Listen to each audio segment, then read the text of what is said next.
It's here again. I see it from the corner of my eye. I keep glancing around, but I won't be able to catch a glimpse unless I look around. I sneak a peek, just quickly, but I get sucked into staring at whatever is now in front of me. It's been following me around for almost a week now. I squint and stare and stick out my neck in order to see any small details that I haven't seen before, and... Riley, are you listening? I almost fall out of my seat, cough, and then collect myself. Yes, sorry, I respond, and quickly grab hold of my coffee again. I glance around a few more times, but it's gone. Damn it. You've been acting strange lately. Are you sure you're okay? Yeah, just haven't been sleeping well is all. You've been saying that for weeks, she sighs. It's true. The strange, blurry figure has been following me around in my dreams for almost a month now, and about a week ago it started lurking around in the daytime as well.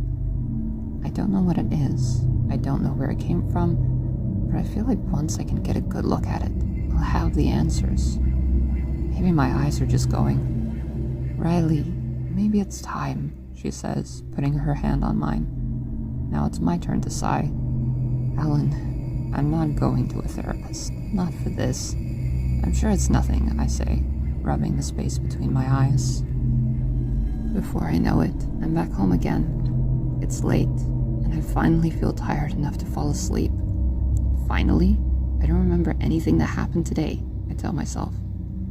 I empty my pockets, throw everything on the nightstand, get into some sweatpants and a clean shirt, and collapse onto the bed. When I open my eyes again, I'm in a big hallway. It feels disproportionately large, as if the building I'm in was made for people much bigger than myself. I usually stand over 6 feet, but walking along this hallway, I feel small, childlike, a bit defenseless. I know that it's going to pop up somewhere, one of those shadow creatures. Every night, I get a little closer to catching up to it. Things have been so strange in my life for a while now. I really believe that once I catch up to it, things will start to make sense. There it is, I shout to no one in particular, and run in its direction. I feel like there should be some kind of theme music playing, but it's just eerie, unnatural silence. It's unnerving. I finally get to a corner and I turn, almost falling over at the last second. I'm almost there, and I open my eyes. That annoying alarm sound is playing. Grumbling, I turn it off. Why can't I ever just dream about normal stuff like my teeth falling out or whatever? I want to fall asleep again, but I really need to get up and go to work. Like with most mornings, I feel like I'm just glitching from one place to another. Making coffee, then suddenly I'm in the shower. Before I know what's happening, I'm listening to a customer arguing with me at work. Here we go again. I roll my eyes at the customer for the millionth time and get ready to do the usual, "I'm sorry, ma'am, but that's against company policy," rehearsed speech, when suddenly, "Ma'am, with all due respect," spoken like a person who has no intention of showing any respect, "you give me this crap literally every Tuesday. Take the money, shove it up your ass, and don't come back here. Ever." Her face is priceless. I should be mortified that I just talked to a customer that way, but honestly, I'm just relieved to see her leave as soon as I give her the refund. After a quick meeting with a boss that I feel like I barely attended, I head home. I vaguely remember it going well, weirdly enough.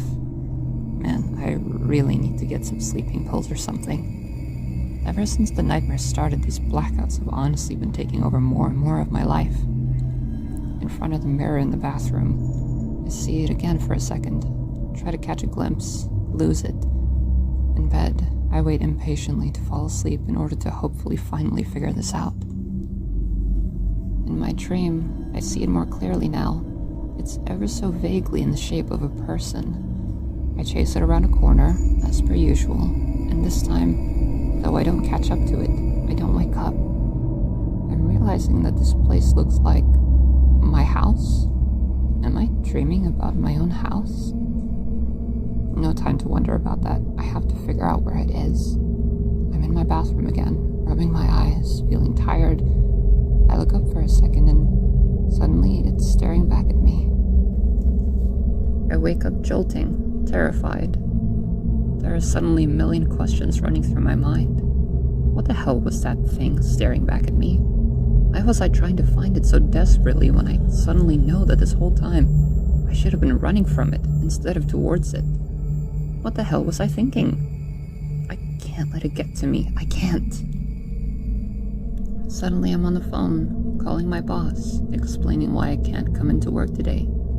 He's oddly understanding, seems happy to give me as much time off as I need, or even want. What on earth happened during that meeting? I ask as if someone can give me an actual answer.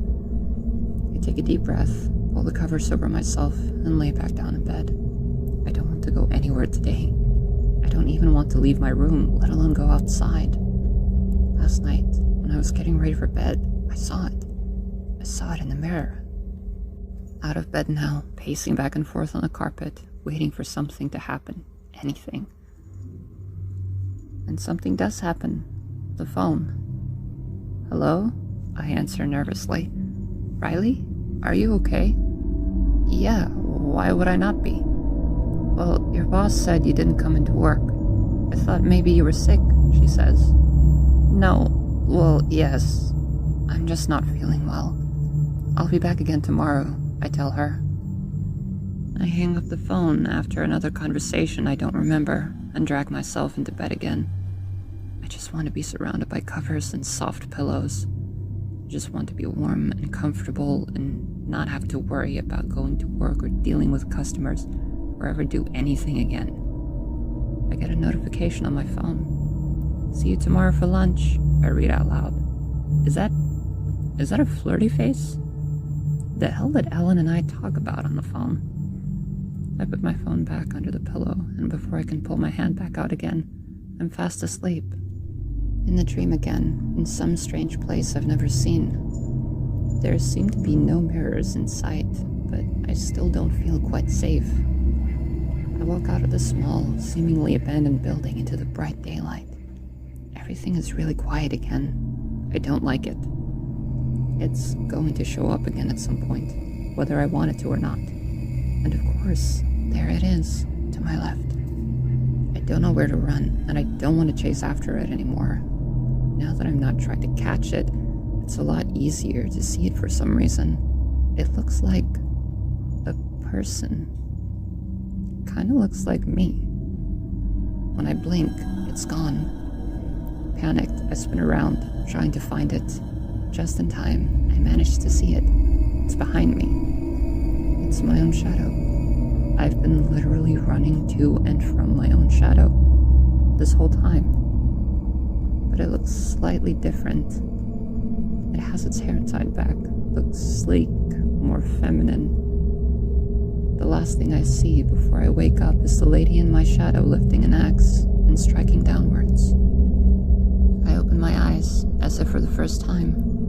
I don't really remember what happened in that dream, but I feel like a whole new person. I check my phone to see the time that I'm supposed to meet Alan for a date. Decide to take another day off work to go shopping. My wardrobe is in serious need of a makeover. So is everything else. Hair, style, clothes, everything. We'll also need to renovate this old house. It looks like somebody's grandmother museum in here. After a trip to the mall and the hairstylist, I check out some fun secondhand furniture shops until lunchtime. Ellen and I agreed to meet up at the new place that opened a few days ago. Their specialty is all things pasta. Riley? Is that you? I hear from behind me. I take off the new sunglasses, get up and go to hug my longtime best friend. You look so different, I barely recognized you, she says, seemingly overjoyed. I thought it was time for a change, I tell her. After all these weeks of being unwell, I finally got back up again. Well, you look great. I love the hair, she says, and I noticed a slight shift in her tone of voice. I feel like a whole new person, I tell her, smiling, and hold out a hand for us to walk in together.